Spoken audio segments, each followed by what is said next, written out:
Yemen की धमकी से हड़कंप, दुनिया भर इंटरनेट बंद। यमन का विश्वव्यापी इंटरनेट पर हमला, क्या वाकई बंद हो जाएगा आपका इंटरनेट? यमन की धमकी से डिजिटल दुनिया में खलबली, इंटरनेट कनेक्टिविटी पर मंडराया खतरा। यमन ने दी अंडर सी केबल्स काटने की बड़ी धमकी, क्या दुनिया तैयार है डिजिटल अंधकार के लिए? यमन की चेतावनी, वैश्विक इंटरनेट बंद होने का खतरा, आखिर कैसे बचेगा इससे विश्व? दोस्तों, बाब अल मंदब स्ट्रेट ये केवल समुद्री यात्रा के लिए एक चोक पॉइंट नहीं है। चोक पॉइंट यानी कि ऐसी जगह जहां चीजें फंस सकती हैं, यूं कह लीजिए बेहद सकरा रास्ता जिसके ऊपर निगरानी रखी जा सकती है, जहां पर आवाजाही बड़े आराम से रोकी जा सकती है। तो चोक पॉइंट सिर्फ समुद्री यातायात के लिए नहीं है। आपको बता दें, विश्व में केवल 3 ही केबल चोक पॉइंट्स हैं, केबल चोक पॉइंट्स, और इनमें से एक केबल चोक पॉइंट बाब अल मंदब स्ट्रेट से भी होकर गुजरता है, और यहां पर मौजूद है अंडर वाटर सबमरीन केबल्स जिससे इंटरनेट कनेक्ट होता है। और ये इंटरनेट जो कनेक्शन हो रहा है किसी एक देश से दूसरे देश में नहीं, बल्कि एक कॉन्टिनेंट से दूसरे कॉन्टिनेंट यानी कि मल्टीपल कंट्रीज प्रभावित हो रही है। अगर ये under water sea cable cut गए तो दोस्तों बेहद बड़ा नुकसान झेलना पड़ सकता है। आपको ना मालूम हो तो बता दें, इस अंडर वाटर सी केबल से डेली लगभग $10 ट्रिलियन के वित्तीय लेन देन होती है, संवेदनशील जानकारियां जाती। अगर ये कट गया तो चाहे मिलिट्री कम्युनिकेशन हो, चाहे गवर्नमेंट कम्युनिकेशन हो, दुनिया डिजिटल डार्कनेस की चंगुल में फंस सकती है। जी हां दोस्तों, एक बहुत बड़ा थ्रेट आया है, और ये थ्रेट हूतियों के ही तरफ से नहीं है, बल्कि लेबनान के हिजबुल्ला और सीरिया इराक में मौजूद ईरान बैक्ड मिलिशिया की तरफ से आया है। लेबनान, सीरिया और इराक की तरफ से टेलीग्राम में ये इंफॉर्मेशन लिखकर भेजी गई है, धमकी लिखकर भेजी गई है कि वो चाहे तो अंडर वाटर सी केबल को कट कर सकते हैं। हूतीज भी इसी प्रकार के थ्रेट को दे रहे हैं।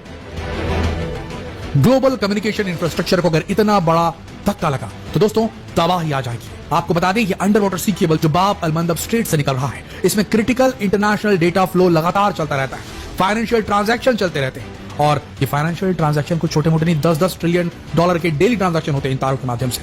गल्फ इंटरनेशनल फोरम जो है उसने एक वार्निंग इशू की जिसमें खतरा बताया इन अंडर वाटर सी केबल्स को हूतियों के अटैक से। और सुनाते हैं आपको। देखिए, अंडर वाटर जो इंटरनेट केबल होते हैं वो क्रिटिकल होते हैं ग्लोबल कम्युनिकेशन के लिए, और वास्ट मेजॉरिटी ऑफ जो इंटरनेशनल डेटा रहता है वो इन्हीं के माध्यम से जाता है। पूरा इंटरनेट ट्रैफिक यहीं से आता है, फाइनेंशियल ट्रांजैक्शन भी इसी से होते हैं। लेकिन जो सबसे बड़ी बात है वो ये है कि अगर ये ग्लोबल कनेक्टिविटी कटी तो इसका असर क्या होगा? दुनिया सिर्फ डिजिटल डार्कनेस में नहीं जाएगी, बल्कि इकोनॉमिक लॉसेस का होना भी शुरू हो जाएगा। सिर्फ पर्सनल कम्युनिकेशन नहीं आहत होगा, बल्कि गवर्नमेंट और मिलिट्री कम्युनिकेशन भी बाधित हो सकता है। सबसे बड़ी बात, जहां बड़ी बड़ी कंट्रीज ये सोच रही थी कि ये जो under water submarine sea cable होते हैं ये तो बेहद गहराई में डाले जाते हैं, तो यहां पर पहुंचने के लिए एडवांस्ड वेसल्स की जरूरत पड़ेगी, एडवांस सबमरीन की जरूरत पड़ेगी, जिससे उतरकर उसके बाद इन केबल्स को कट किया जा सकता है। और हूतीज के पास, यमन के पास इस प्रकार की अंडर वाटर कैपेबिलिटी नहीं है। लेकिन ये बड़े बड़े देश ये भूल गए कि जो गल्फ है उसका पानी उतना गहरा नहीं है, समंदर यहाँ इतना गहरा नहीं है। यहाँ पर कई ऐसे इलाके हैं जहाँ 100 मीटर से ज्यादा गहरा नहीं है, और यहाँ जाने के लिए कुछ बहुत ज्यादा इक्विपमेंट की जरूरत नहीं पड़ती। और अगर ऐसा है और वाकई में अंडर वाटर सी केबल को कट कर देते होती तो इससे हाहाकार मच जाएगा। देखिए दोस्तों, गाजा में जो हो रहा है उसे रोकने के लिए हूती किसी भी हद तक जा सकते हैं। उन्होंने अपने देश के ऊपर हवाई हमले झेल लिए दोस्तों, यूएस और यूके के, तो ये क्या बड़ी चीज है।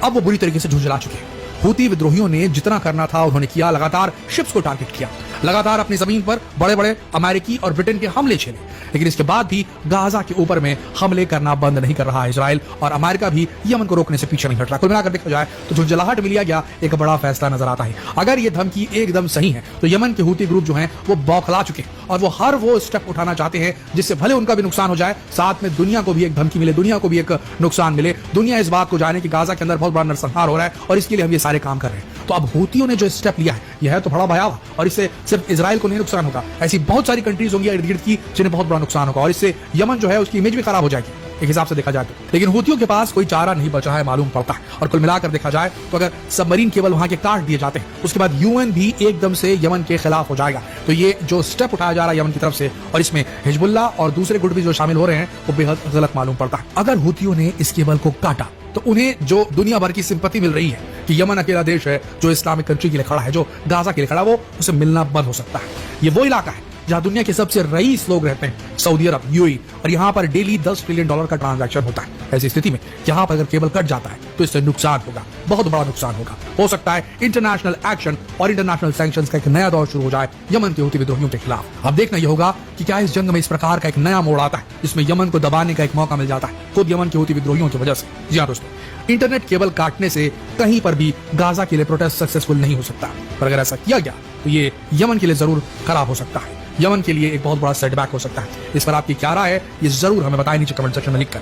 वैसे चलते चलते आपको बता दें, ये अंडर वाटर सबमरीन केबल जो होते हैं वो कई लेयर की सिक्योरिटी से लैस होते हैं। इन्हें समुद्री जानवरों के हमले से बचाने के लिए कई कोटिंग्स की जाती है। साथ में समंदर के अंदर का वेयर एंड टेयर, पानी के अंदर रहने से बचाने के लिए काफी सारी कोटिंग्स की जाती है। यही नहीं, क्लाइमेट चेंज या क्लाइमेट डिस्ट्रक्शन की वजह से, यानी कि किसी भी प्रकार की अगर नेचुरल डिजास्टर वहां पर आती है, उससे भी बचाने के लिए इन केबल्स को रेडी किया जाता है। पर हाँ दोस्तों, अगर कोई मिलिशिया ग्रुप चाहे तो वहां पहुंच करके मैनुअली इन तारों को सिवर कर सकता है, काट सकता है, और इससे भारी नुकसान हो सकता है। सबसे बड़ी बात, हूती न सिर्फ इस अंडर वाटर केबल को कट कर सकते हैं, बल्कि वहां निगरानी में अपने लोगों को बिठा सकते हैं, ताकि जो भी ऐसा टीम वहां पहुंचे, इंटरनेशनल टीम वहां पहुंचे, इन केबल्स को जोड़ने, उन्हें भी ऐसा करने से रोका जा सकता है। और लंबे समय तक इंटरनेट का बंद रहना मतलब आज की तारीख में जबरदस्त इकोनॉमिक फाइनेंशियल लॉस, और ये बात पूरी दुनिया जानती है। इसीलिए हूतियों के इस थ्रेट को बहुत सीरियसली लिया जा रहा है।